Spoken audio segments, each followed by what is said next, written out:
The Consumers Price Index is out today, and it shows an inflation rate for New Zealand of 1.5% for the June 2018 year. This is up from 1.1% for March, and we have an inflation rate of 0.4% for the June quarter.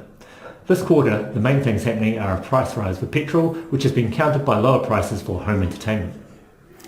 Thanks, Matt. So Matt mentioned petrol. The cost of filling up your car has increased in the latest CPI figures. It's up about 3% for the quarter and about 10% over the course of the year. So we've seen Wellington and Canterbury experiencing higher fuel inflation than we have for Auckland this quarter.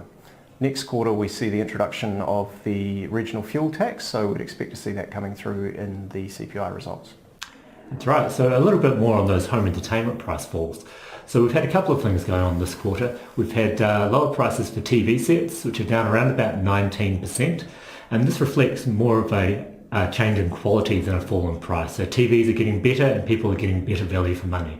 On top of that, we've also seen lower prices for subscriber TV as the pay TV prices were changed in March with different packages coming on board, and that's coming through fully in this quarter's CPI.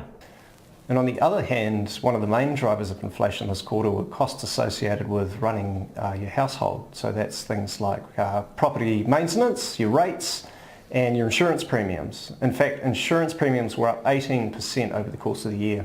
That's right. So there's a few main things driving that insurance increase. Firstly, we've had higher premiums coming through, reflecting higher costs for insurers, but also we've had an increase in the EQC levy coming through and a higher fire services levy, which all adds up to higher premiums for householders.